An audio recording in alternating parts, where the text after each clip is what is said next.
Hello dear friends, I'm Sahil Roy and welcome back to my YouTube channel AU Commerce Scholar. This is Economics Mock Test Part 24 and we are going to cover next 25 questions on economics from question number 576 to question number 600. These questions are important for all those candidates who are going to appear for BCom entrance exam, MCom entrance exam, CRET, NET, JRF, State Eligibility Test as well as for CTET. अगर ये video beneficial लगे तो like और comment जरूर करें. Let's begin with our first question. हमारा पहला question है क्वेश्चन नंबर 576 और क्वेश्चन है हमारा if two goods are complements this means that a rise in the price of one commodity will induce. Question पूछा जा रहा है कि अगर दो गुड्स एक दूसरे के कॉम्प्लीमेंट्री हैं, मतलब वो गुड्स जिनकी मार्केट में जॉइंट डिमांड है, तो एक की जब प्राइस बढ़ती है तो उसका इफेक्ट दूसरी कमोडिटी पे क्या पड़ता है. We have four options. पहला ऑप्शन है हमारा no shift in demand for other commodity. दूसरा ऑप्शन है हमारा a downward shift in demand for the other commodity. तीसरा ऑप्शन है हमारा an upward shift in demand for the other commodity. और चौथा ऑप्शन है a rise in the price of the other commodity. इस क्वेश्चन का सही आंसर है option B. If two goods are complements, this means that a rise in the price of one commodity will induce a downward shift in demand for the other commodity. तो दूसरी commodity का जो demand curve होगा वो downward shift हो जाएगा. Option B is the correct answer for the given question. हमारा अगला क्वेश्चन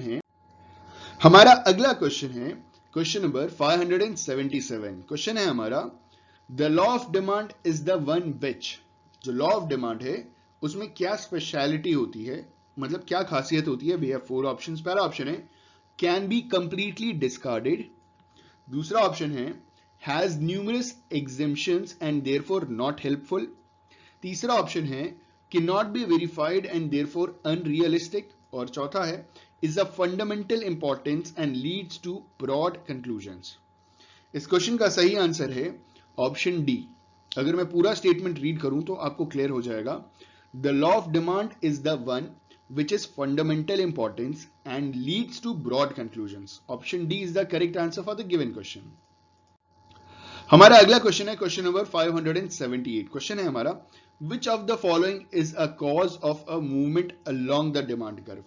इन चारों में से कौन सा ऐसा कॉज है जिसके वजह से जो मूवमेंट होगा वो डिमांड कर्व के साथ साथ होगा. ठीक है. Which of the following is a cause of a movement along the demand curve. We have four options. पहला ऑप्शन है हमारा इंप्रूवमेंट इन टेक्नोलॉजी. दूसरा ऑप्शन है change in the price of the related commodity. तीसरा option है change in the price of commodity. और चौथा option है change in the price of substitute goods. तो इस क्वेश्चन का सही आंसर है option C change in the price of the commodity. Question था हमारा which of the following is a cause of a movement along the demand curve. तो change in the price of the commodity is a cause of a movement along the demand curve. Option C is the correct answer for the given question. हमारा अगला question question number 579. Question है हमारा a typical demand curve can not be. एक typical demand curve में क्या नहीं होता. ठीक है. तीन चीजें होंगी, एक चीज नहीं होगा. We have four options. पहला ऑप्शन, अगर मैं स्टेटमेंट के साथ रीड करूं तो आपको और अच्छे से क्लियर होगा. आप एग्जाम के टाइम ऐसे प्रिपेयर कर सकते हो. जैसे हम पहला ऑप्शन देखेंगे a typical demand curve can not be a straight line. दूसरा option a typical demand curve can not be rising upward to right. तीसरा option a typical demand curve can not be concave from below. A typical demand curve can not be convex from below. तो इस question का सही answer है A typical demand curve cannot be rising upward to right. देखिए जो demand curve होता है ना, जो भी नॉर्मल डिमांड कर्व हम बनाते हैं वो लेफ्ट से राइट वर्ड स्लोप करता है. मतलब वाई एक्सिस से एक्स एक्सिस की तरफ नीचे की ओर आकर के मतलब फ्लो करता है, फॉल करता है. तो वो एक टिपिकल डिमांड कर्व होता है. इन्होंने बोला rising upward to the right. Rising upward to the right quality होती है सप्लाई कर्व की, ना कि डिमांड कर्व की. ठीक है. तो एक टिपिकल डिमांड कर्व एक स्ट्रेट लाइन हो सकता है. एक typical demand curve concave from below हो सकता है, कॉन्वेक्स फ्रॉम बिलो हो सकता है, लेकिन rising upward to the right नहीं होता. तो इस क्वेश्चन का सही आंसर है a typical demand curve can not be rising upward to the right. Option B is the correct answer for the given question. हमारा अगला क्वेश्चन, क्वेश्चन नंबर 580. क्वेश्चन है हमारा, substitution effect means a consumer. कहा जा रहा है कि substitution effect जो पड़ता है उसका कंज्यूमर पे क्या इफेक्ट पड़ता है. ठीक है, सब्सटीट्यूशन इफेक्ट आप समझ रहे हैं कि दो गुड्स हैं, या तो हम एक्स यूज कर लें या तो वाई यूज कर लें, दोनों सेम ही है, दोनों से ऑलमोस्ट सेम यूटिलिटी मिलती है हमको. जैसे टी एंड कॉफी की बात की जाती है तो सब्सटीट्यूशन इफेक्ट की बात होती है. इन्होंने बोला कि सब्सटीट्यूशन इफेक्ट का मतलब क्या होता है. चार स्टेटमेंट है. पहला स्टेटमेंट है, shift away from a commodity the price of which has fallen. दूसरा कह रहे हैं, shift away from the commodity the price of which has risen and in favor of commodity substitute. तीसरा option, shift in favor of a commodity the price of which has risen. और चौथा कह रहे हैं none of these. इस प्रश्न का सही उत्तर है, a substitution effect means a consumer shift away from a commodity the price of which has risen and in favor of commodity substitute. Option B is the correct answer for the given question. I just hope कि अगर आप समझते हैं कि substitution effect क्या होता है तो आप इस आंसर को रिलेट कर पाएंगे और आप समझ जाएंगे कि एकदम सही आंसर है. Option B is the correct answer for the given question. हमारा अगला क्वेश्चन, क्वेश्चन नंबर 581. और क्वेश्चन है हमारा, in case of normal goods the income effect is. जो नॉर्मल गुड्स होते हैं उसमें इनकम इफेक्ट क्या होता है. We have four options. पहला ऑप्शन है जीरो, दूसरा ऑप्शन है पॉजिटिव, तीसरा ऑप्शन है नेगेटिव और चौथा ऑप्शन है नन ऑफ दीज. तो इस क्वेश्चन का सही आंसर है, in case of normal goods the income effect is positive. Option B is the correct answer for the given question. Normal goods में इनकम इफेक्ट जो होता है ना वो पॉजिटिव होता है. Option B is the correct answer for the given question. ठीक है, जैसे जैसे इनकम बढ़ती है वैसे वैसे नॉर्मल गुड्स की डिमांड भी इंक्रीज करती है. ठीक है, हमारा अगला क्वेश्चन, क्वेश्चन नंबर 582. और क्वेश्चन है हमारा, the goods that can be substituted for each other is called. उन वो गुड्स जो एक दूसरे को पूरी तरीके से हम सब्सटीट्यूट कर सकते हैं उन गुड्स को क्या कहते हैं. बहुत साधारण, बहुत सिंपल क्वेश्चन है. We have four option. पहला ऑप्शन है कॉम्प्लीमेंट्री गुड्स, दूसरा ऑप्शन लग्जरी गुड्स, तीसरा ऑप्शन सब्सटीट्यूट गुड्स और चौथा ऑप्शन इंफीरियर गुड्स. तो इस क्वेश्चन का सही आंसर है option C, substitute goods. Substitute goods are those goods that can be substituted for each other. Option C is the correct answer. अगला question, question number 583. और question है हमारा, the term demand in economics means. Please ध्यान से question देखिएगा, हो सकता है आपको कंफ्यूजन हो. अच्छा, किसी भी क्वेश्चन में अगर आपको दिक्कत हो ना तो आप कमेंट जरूर कीजिएगा. मेरे तरफ से पूरी कोशिश रहेगी कि आपको कमेंट करने की जरूरत ना पड़े, मैं एक एक चीज अच्छी तरीके से समझा दूं. लेकिन अगर आपको तो भी दिक्कत होगी तो आप कमेंट कीजिएगा, मैं आंसर जरूर करूंगा. इवन मैं आंसर कर भी रहा हूं, बहुत सारे लोग कमेंट करके सवाल पूछते हैं तो I love to give explanation for my questions. ठीक है, तो यहां सवाल पूछा जा रहा है कि जो टर्म डिमांड है इकोनॉमिक्स में उसका मतलब क्या है. We have four options. पहला ऑप्शन है ability of a society to buy all that is available in the market at a given time. एक सोसाइटी की अबिलिटी, अबिलिटी का मतलब होता है पावर टू परचेज, मतलब it is directly related to purchasing power. आपकी काबिलियत है कि सोसाइटी में मतलब एक सोसाइटी की काबिलियत है कि वो जो चाहती है वो खरीद ले एट ए गिवन टाइम. दूसरा है डिजायर. डिजायर के लिए हम कह सकते हैं कि विलिंगनेस टू बाय. ठीक है, डिजायर का मतलब क्या बोल सकते हैं कि हम चाह रहे हैं. Desire of an individual to buy a certain amount of a good और सर्विस. तीसरा ऑप्शन है ability of an individual to buy a certain amount of a good और सर्विस और चौथा option both B and C. इस question का सही answer है option C, sorry option D. Sorry, इस क्वेश्चन का सही आंसर है option D, both B and C. B and C दोनों सही जवाब है. रीजन क्या है कि desire of an individual to buy a certain amount of goods and service, एक डिजायर भी है और एबिलिटी भी है. डिजायर का मतलब विलिंगनेस भी है और परचेजिंग पावर भी है उसके पास. तो this is called effective demand. इसी को कहते हैं the term demand in economics means desire and ability to buy a certain amount of goods and services at a particular period of time. ठीक है, पहला ऑप्शन क्यों नहीं सही है. रीजन ये है कि एबिलिटी, देखिए आपके पास परचेजिंग पावर है लेकिन विलिंगनेस नहीं है. हमारे पास पैसे हैं लेकिन हम कोई चीज खरीदना नहीं चाहते, तो जब खरीदना नहीं चाहेंगे तो कहां से डिमांड आएगा. ठीक है, इस वजह से ऑप्शन ए गलत है. ऑप्शन बी और सी सही है, तो इस वजह से ऑप्शन डी जिसमें बोला गया बोथ बी एंड सी, तो option D is the correct answer for the given question. हमारा अगला क्वेश्चन, क्वेश्चन नंबर 584, और क्वेश्चन है हमारा, quantity demanded varies inversely with price in the. चार तरीके के इन्होंने कर्व और शेड्यूल्स बता रखे हैं और इन्होंने बोला कि जो क्वांटिटी डिमांडेड है वो वैरी करता है inversely with the price. Price के साथ कहां पे वैरी करता है, ठीक है, प्राइस के साथ कहां वैरी करेगा। इसको पहले ऑप्शन देखते हैं, सही आंसर देखते हैं, उसके बाद समझते हैं, ठीक है। इन टिपिकल सप्लाई कर्व, दूसरा ऑप्शन गिफन डिमांड कर्व, तीसरा ऑप्शन ऑर्डिनरी सप्लाई कर्व, और चौथा ऑप्शन टिपिकल डिमांड स्केड्यूल। इन्होंने सवाल पूछा था कि डिमांड क्वांटिटी डिमांडेड वेरीज, जो क्वांटिटी डिमांडेड है ना वैरी करता है इनवर्सली विद प्राइस, तो option D is the correct answer for the given question. In typical demand schedule में जो प्राइस के साथ जो क्वांटिटी डिमांडेड है ना वो वैरी करता है। टिपिकल सप्लाई कर्व नहीं हो सकता क्योंकि सप्लाई कर्व में ये इनवर्सली नहीं होता है, ये डायरेक्टली होता है। जैसे प्राइस बढ़ेगा तो सप्लाई भी बढ़ेगा, तो ऑप्शन ए इस वजह से गलत है, ठीक है, क्योंकि ऑप्शन जो ए है वो सप्लाई के बारे में बात कर रहा है, लेकिन क्वेश्चन हमसे डिमांड के बारे में पूछा गया है, क्वांटिटी डिमांडेड। ऑप्शन सी भी गलत है, ऑर्डिनरी सप्लाई कर्व। जब क्वेश्चन आपसे डिमांड के बारे में पूछ रहे हैं तो हम सप्लाई पे क्यों जा रहे हैं, ठीक है। Giffen demand curve, Giffen demand curve भी नहीं होगा। आपको मालूम है ना गिफन डिमांड कर्व किसे कहते हैं। गिफन डिमांड कर्व में दो कमोडिटीज की बात की जाती है जिसमें दोनों कमोडिटीज के जो प्राइसेस है वो बढ़ती हैं, लेकिन जिस कमोडिटी की प्राइस कंपैरेटिवली कम बढ़ती है उसकी डिमांड हो जाती है।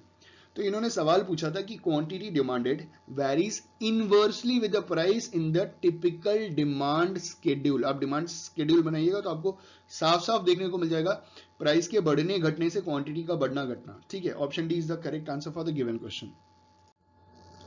हमारा अगला क्वेश्चन, क्वेश्चन नंबर 585, क्वेश्चन है हमारा, demand schedule is shown as. जो डिमांड स्केड्यूल है उसको कैसे शो किया जाता है। We have four options. पहला option, a result of increase in the size of the family. दूसरा option, a result of change in taste. तीसरा option, a function of price alone, और चौथा ऑप्शन, नन ऑफ दीज। तो इस question का सही answer है, demand schedule is shown as a function of price alone. Option C is the correct answer for the given question. A demand schedule is shown as a function of price alone. Option C is the correct answer for the given question. हमारा अगला question, question number 586, और question पूछा जा रहा है, in economics demand means. सवाल पूछा गया है कि इकोनॉमिक्स में डिमांड का मतलब क्या है, ठीक है। We have four options. पहला ऑप्शन है हमारा, desire of the society to purchase all that is in the market at a given period of time. दूसरा ऑप्शन है, the desire and willingness of the individual for all the goods and services for standard of living. तीसरा option है, at a given price per unit and time the desire, ability and willingness of an individual to purchase goods and services. और चौथा option है, the willingness of the individual for all the goods and services for his necessities. इस question का सही answer है option सी।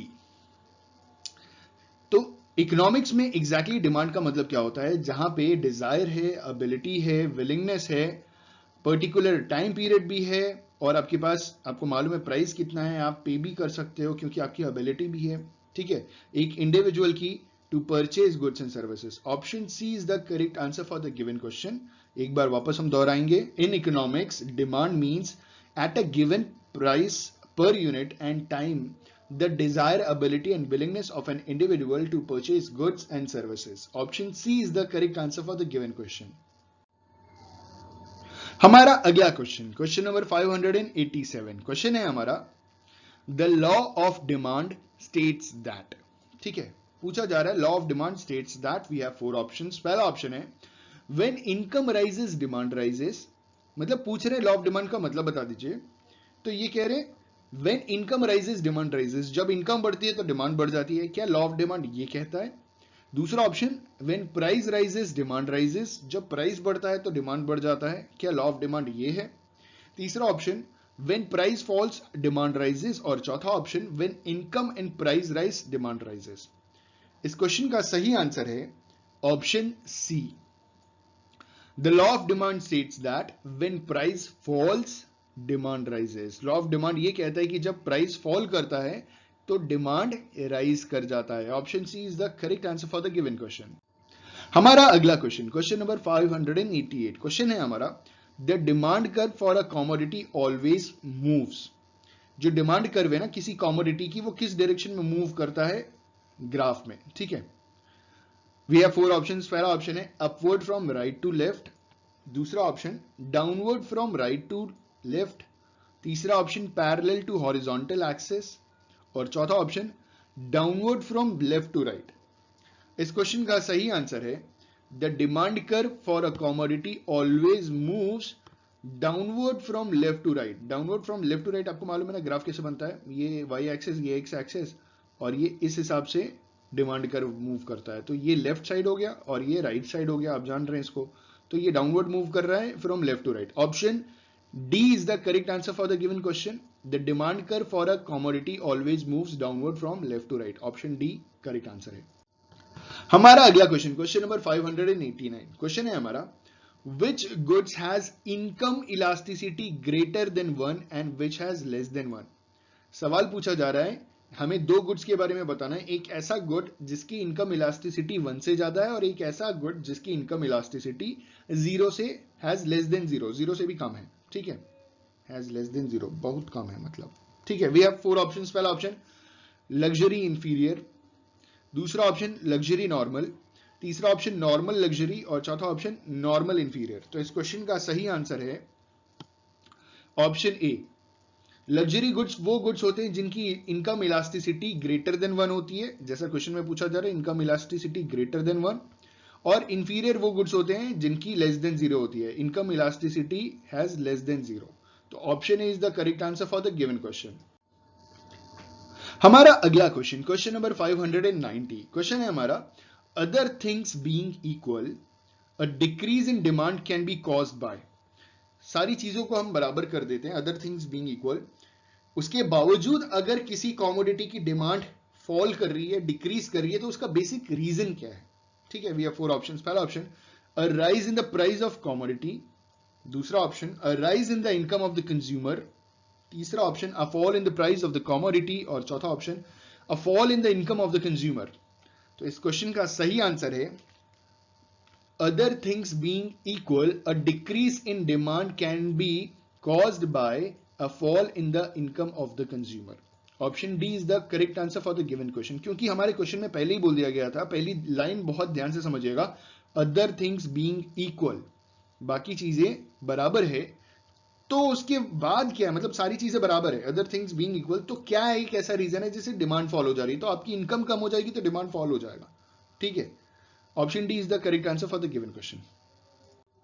हमारा अगला question, question number 591, और क्वेश्चन है हमारा, when we say that a demand curve for a commodity slopes downwards to the right, we mean, जब हम ये कहते हैं कि जो डिमांड कर्व है वो राइटवर्ड स्लोप हो रहा है, नीचे की ओर जा रहा है, तो इसका मतलब क्या है, ठीक है। Slopes downward to the right, it means पहला option commodity will be demanded as income rises, दूसरा option more of the commodity will be demanded as the price of the substitute goods rises, तीसरा option commodity will be demanded as its own price falls, और चौथा option more of the commodity will be bought as population rises. इस question का सही answer है option C. When we say that a demand curve for a commodity slope downwards to the right, we means commodity will be demanded as its own price falls. Option C is the correct answer for the given question. हमारा अगला question, question number 592, question है हमारा, demand has a reference to. Demand का इनमें से किसके साथ reference है, ठीक है। डिमांड इनमें से किसको रिलेट करके हम किसी भी चीज की डिमांड हम डिसाइड करते हैं, बताते हैं कि किस पर्टिकुलर चीज की डिमांड है। We have 4 options. पहला option a given period and price, दूसरा option a given period of time, तीसरा ऑप्शन अ गिवन प्राइस, और चौथा ऑप्शन नन ऑफ दीज। इस क्वेश्चन का सही आंसर है option A, demand has a reference to a given period and price. Option A is the correct answer for the given question. Demand has a reference to a given period and time, option A. हमारा अगला question, question number 593, question है हमारा, a fall in the price of a commodity leads to.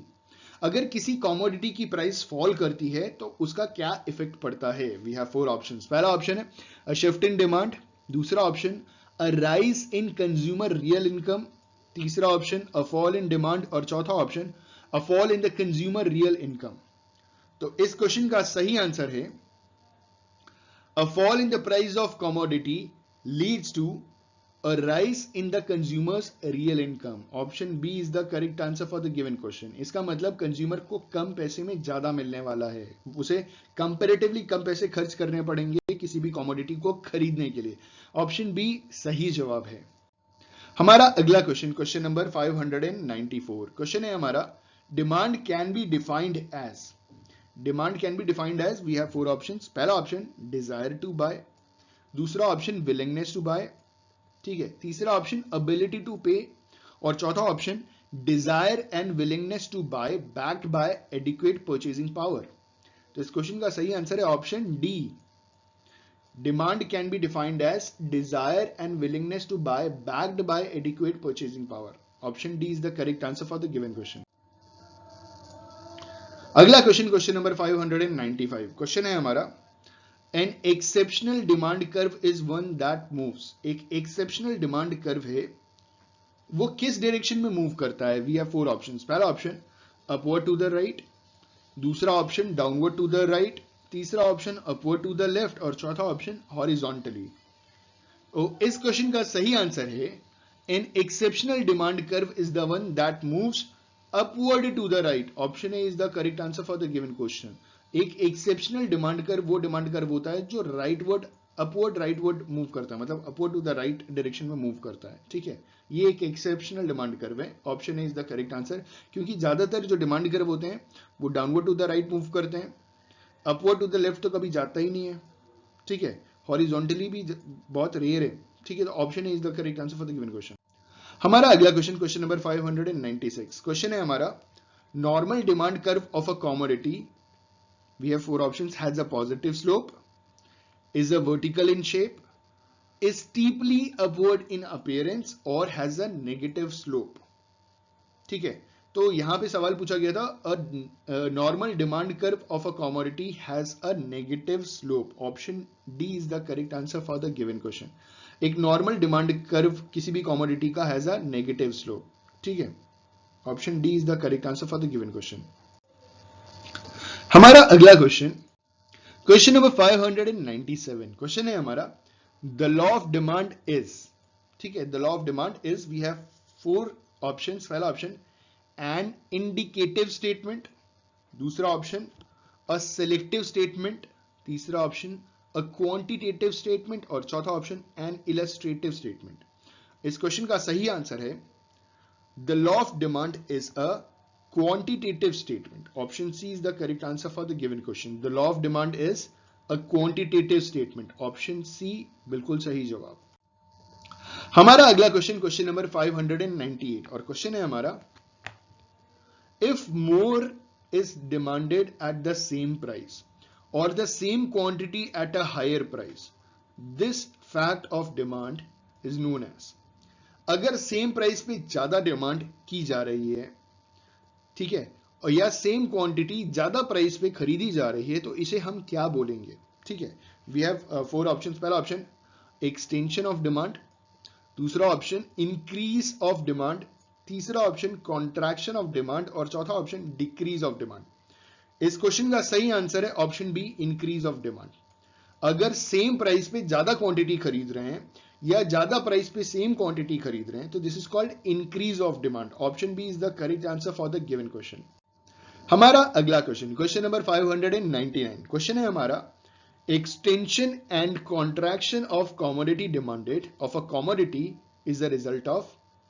अगर किसी commodity का extension और contraction हो रहा है, ठीक है, उसके डिमांड में किसी भी कमोडिटी का, तो it is a result of. ये किसका रिजल्ट है? पहला option a change in price, दूसरा option a change in income, तीसरा option a change in taste और चौथा option a change in climate. तो इस क्वेश्चन का सही आंसर है option A, a change in price. Extension और कॉन्ट्रैक्शन किसी भी कमोडिटी का जो डिमांड किया जाता है वो उसकी प्राइस चेंजिंग की वजह से किया जाता है. ऑप्शन ए एकदम सही जवाब है. हमारा अगला क्वेश्चन, क्वेश्चन नंबर 600, क्वेश्चन है हमारा given goods are those goods. ठीक है, we have 4 options. Given goods के बारे में पूछा जा रहा है, उसके फीचर या कैरेक्टरिस्टिक्स के बारे में पूछा जा रहा है। We have 4 options. पहला option, given goods are those goods for which demand increases as price increases. दूसरा option, given goods are those goods which are in very short supply. तीसरा option, given goods are those goods which have a high income elasticity of demand. और चौथा option, given goods are those goods which give rise to a cobweb. इस question का सही answer है option A, given goods are those goods for demand increases at the price increases. तो given goods वो goods होते हैं जहां पे प्राइस के बढ़ने के बाद उसकी डिमांड बढ़ जाती है, लेकिन यहां पे समझिएगा कि गिवन गुड्स बोला जा रहा है, दो गुड्स को कंपेयर करते हैं आपस में, और जहां दोनों की प्राइसेस बढ़ रही है तो जिसकी कंपेरेटिवली कम प्राइस बढ़ती है ना, वो गिवन गुड्स की कैटेगरी में चला आता है। तो given goods are those goods for which demand increases as price increases. Option A is the correct answer for the given question. I hope and believe कि ये 600 क्वेश्चंस, इस वीडियो में 25 हैं लेकिन कुल मिलाकर के तो 600 क्वेश्चंस हो गए ना, तो ये टोटल 600 क्वेश्चंस आपके लिए बहुत बेनिफिशियल रहे होंगे, आपको बहुत कुछ सीखने को मिला होगा। अगर वीडियो पसंद आए तो लाइक शेयर कमेंट करना ना भूलें। कोई भी दिक्कत होने से कमेंट जरूर कीजिएगा, ठीक है। आप हमारे फेसबुक पेज को लाइक कर सकते हैं, इंस्टाग्राम के पेज को लाइक कर सकते हैं, वहां आप अपने डाउट को क्लियर कर सकते हैं। Thank you so much, all the best for your exams, good luck, have a good day.